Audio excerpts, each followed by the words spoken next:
Au nom du Père et du Fils et du Saint-Esprit. Amen.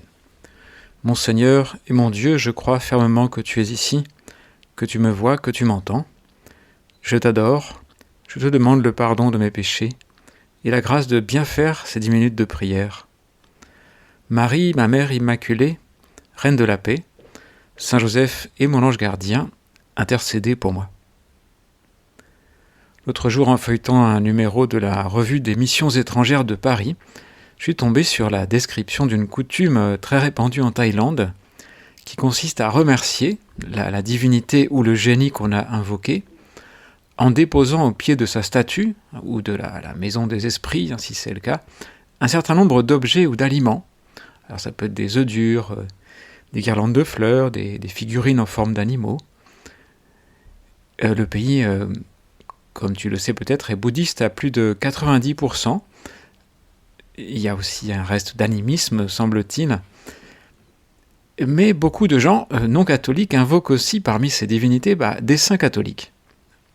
Par exemple, dit l'article, pendant le concours d'admission au collège Montfort, une école catholique à Chiang Mai, des boissons gazeuses aux fruits rouges et des bonbons sont déposés au pied de la statue de Saint Louis-Marie Grignon de Montfort. Et il y a en effet une photo où Saint Louis-Marie est entouré de bouteilles rouges ouvertes avec une paille prête à être bue et autres objets. On dit aussi, la page suivante, que Saint Antoine de Padoue fait aussi partie de la piété populaire locale et que sur place, on ne le prie pas spécialement pour retrouver des choses, mais dès qu'il y a des difficultés. Et on remercie ce saint franciscain, notamment en lui offrant des pétards. Voilà, parfois 1 millier, voire davantage, à l'église Saint-Antoine, dans la province de Ratchaburi. Et donc il y a aussi une photo avec un Saint-Antoine là qui est entouré d'une montagne de caisses de pétards. Alors cela, c'est beau, d'une certaine manière, ça nous fait, c'est touchant, et ça nous fait penser aux ex-voto qui tapissent certaines de nos églises. Une petite plaque de marbre qui dit « Merci à Marie »,« Merci pour ma guérison », il y a l'année aussi.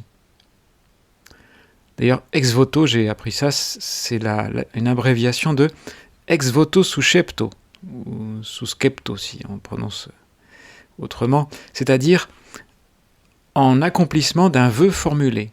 J'ai promis de remercier, je le fais, en achetant et en faisant poser une plaque. Mais je crois que c'est différent, l'ex-voto catholique, c'est pas une récompense pour le saint, c'est pas le paiement d'une somme convenue d'avance, c'est un remerciement gratuit pour un don gratuit. La pratique thaïlandaise, d'ailleurs, ne s'appelle pas ex-voto, qui est du latin, mais khai bon, semble-t-il. Et les évêques thaïlandais ne l'interdisent pas, mais ne l'encouragent pas, notamment auprès des fidèles catholiques. Ils y voient un reste de culture animiste, et ils dissuadent les gens plutôt de passer un deal avec Dieu ou avec les saints.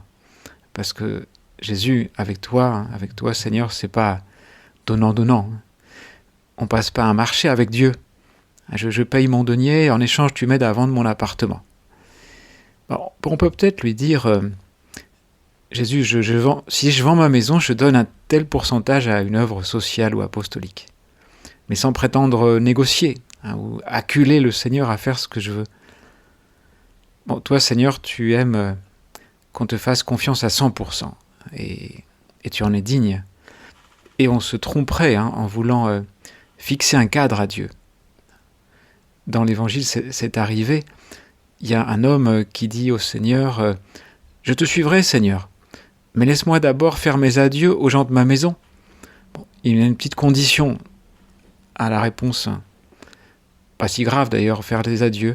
Mais Jésus, sachant peut-être que c'est quelqu'un de généreux, lui répondit « Quiconque met la main à la charrue et regarde en arrière n'est pas fait pour le royaume de Dieu. » L'appel de Jésus est prioritaire. Il passe avant tout le reste. Parce que l'appel de Jésus, c'est un appel par amour. C'est pas un appel intéressé. Jésus ne cherche aucun profit, n'a besoin de rien. Il ne veut que rendre heureux. Et il ne faut pas se méfier de lui, ni mettre trop de barrières. Quand on se méfie de Jésus dans l'Évangile, il ne peut pas faire de miracle. c'est quand on n'a pas la foi. Mais quand on est en confiance, et à fond, à 100%, alors Jésus fait beaucoup pour la personne. Alors aujourd'hui, dans la messe, la première lecture rapporte la controverse qui eut lieu chez les premiers chrétiens, les tout premiers, au sujet des obligations à imposer aux païens qui se convertissaient au christianisme. Parce que les tout premiers chrétiens, les apôtres par exemple, venaient du judaïsme. Donc ils observaient plus ou moins scrupuleusement un ensemble de pratiques que le Christ lui-même avait observées aussi. Alors est-ce qu'il faut faire passer les nouveaux chrétiens par les mêmes observances? Et deux camps s'affrontaient, ce qu'on a appelé les judaïsants, qui considéraient nécessaires tous les points de l'alliance conclue par Dieu avec Abraham, la circoncision et le reste, et puis ceux qui considéraient sans doute que le baptême et la conversion, ça suffisait. Mais en réalité, c'était pas une question d'habitude ou de pratique. La question qui se posait, c'est qu'est-ce qui donne le salut? Qu'est-ce qui donne le salut de l'âme? Est-ce que le salut est obtenu en échange de la dîme, du repos du sabbat, de l'aumône faite aux pauvres? Ou bien c'est différent? Et dans la lecture d'aujourd'hui, les Actes des Apôtres, Pierre résout la question. Pierre, avec son autorité, il est fort aussi de son expérience de la conversion du centurion Corneille et de sa famille, qui sont venus voir Pierre, des païens. Et Pierre donc constate que Dieu a purifié leur cœur par la foi, et pas par des pratiques juives. Et Pierre dit maintenant, pourquoi donc mettez-vous Dieu à l'épreuve en plaçant sur la nuque des disciples un joug que nos pères et nous-mêmes n'avons pas eu la force de porter? Et Pierre dit, oui, nous le croyons, c'est par la grâce du Seigneur Jésus que nous sommes sauvés, de la même manière que ces païens. C'est-à-dire, c'est pas la loi qui sauve, l'observance de la loi, mais la grâce. Et donc les multiples pratiques demandées par la loi, qui n'étaient pas mauvaises, et la loi elle-même, ont été surpassées par la foi en Jésus-Christ.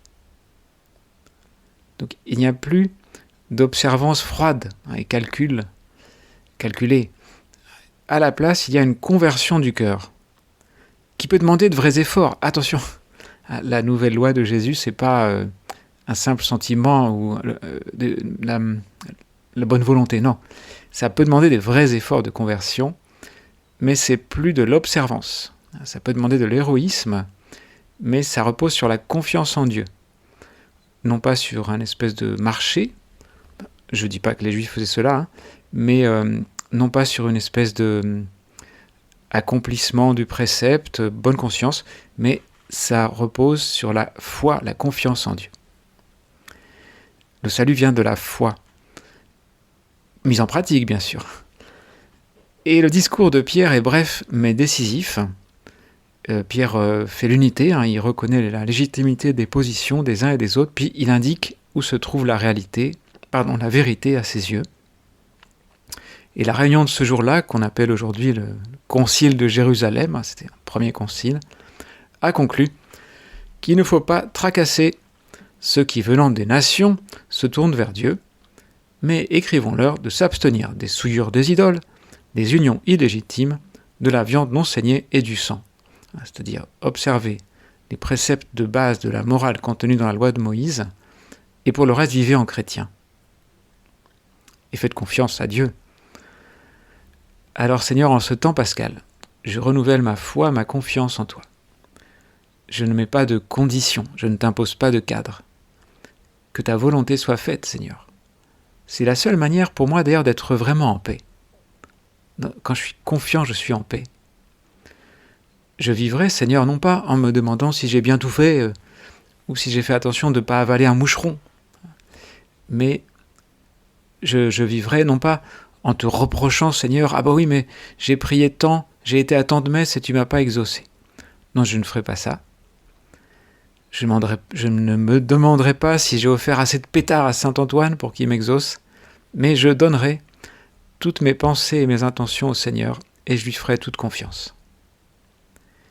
Et on se tourne pour finir vers Marie en ce mois de mai qui lui est consacré, en l'invoquant comme reine de la paix. C'est l'une des litanies du chapelet.